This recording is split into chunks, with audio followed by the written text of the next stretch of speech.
Hi, this is Matt from tracingmatt.co.uk, and this is the new HTC Touch Dual.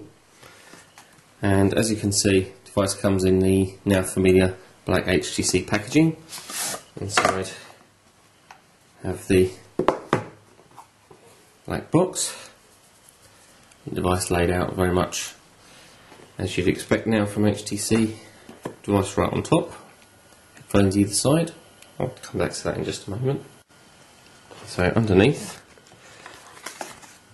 I have the headphones, which are attached to the top there, with an inline microphone, with a push button for answering and releasing the calls, and a volume control there.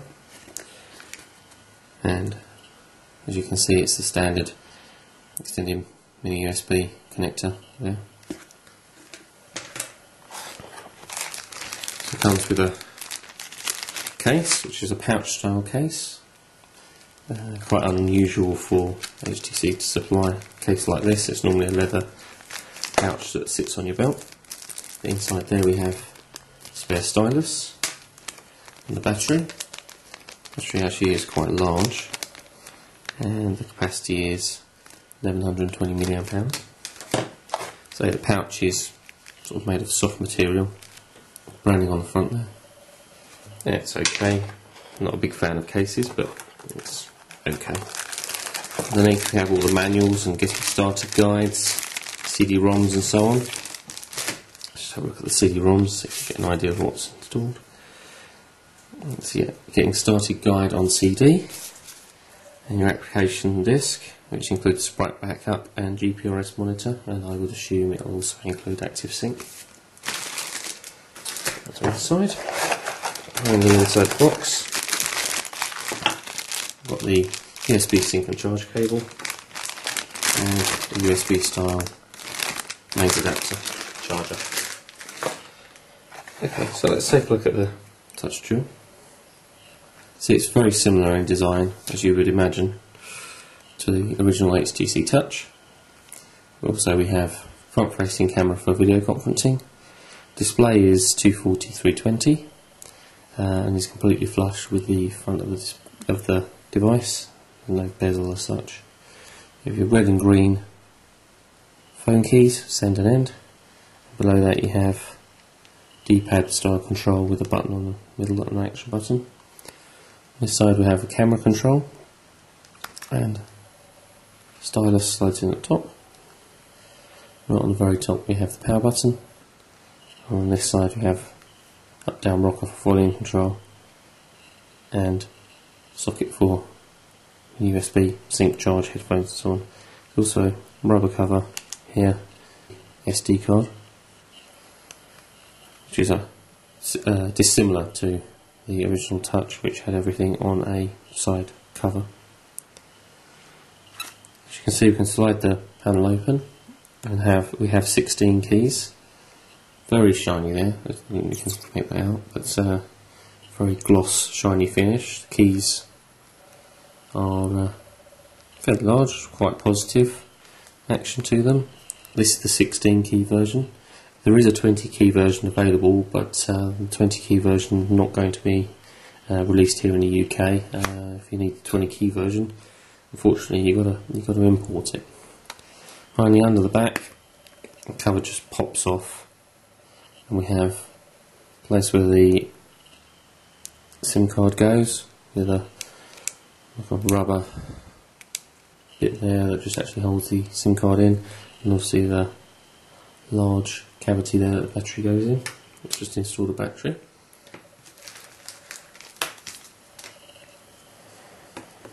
Go in there, very simple. That goes back on. There you go, and let's push the power button to start her up. While it's starting up, let's just mention the camera on the back. There's a 2 megapixel camera on the rear. There isn't a flash, but there's the small mirror so that you can take pictures of yourself should you so desire, and also a little grill over the loudspeaker, which, as you can see, faces towards the rear. Just wait for the Touch Dual to start up. While the device is starting up, let's just talk about specification. The specification of Touch Dual is a lot better than the original HTC Touch in many ways.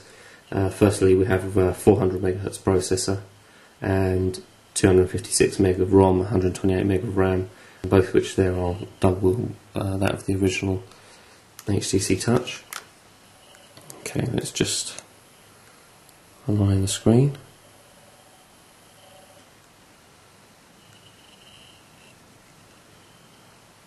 Skip that.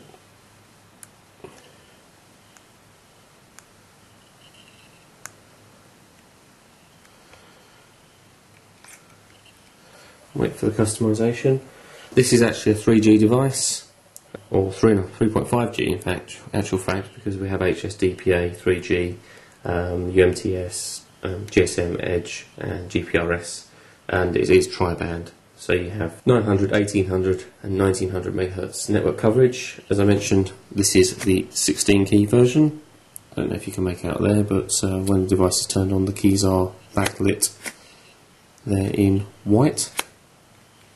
We also have Bluetooth 2, and the USB does support USB 2. That screen, as I mentioned, is 240x320 and is 2.6 inch, and it is LED backlit. Now the claimed standby time of that battery is up to 250 hours, and the talk time, or usage time as we're now quoting, is 3 hours for 3G and 5 hours for GSM use. I'd say that was a little optimistic, having used the HTC Touch, but it's probably not too far from that. As we see, we haven't got a SIM card in this one, so let's cancel the setup in the original settings. Display looks very much like the original HTC Touch with the black or grey home screen. We've got a very sensitive display. As you can see, you've got the touch flow with the cube, as we would expect, and we can swipe that in and out. Again, very nice. So the device is a little thicker than the original HTC Touch, and if we compare that to, say, the Titan 2, we're now looking at a fairly similar size device. Overall length, width, we're looking at slightly thinner, and actual thickness, again slightly thinner, but probably not a lot to choose between them. When we open them up, you get an idea of the size there. It is quite a lot lighter than the Titan 2, but heavier than the original HTC Touch. As always, we're going to be reviewing the HTC Touch Dual on site, so thanks to Clove Technology for supplying a review device. You can find the Touch Dual on the Clove Technology site, www.clove.co.uk, and actually have the product in stock at the moment. And as I say, the review will be online soon.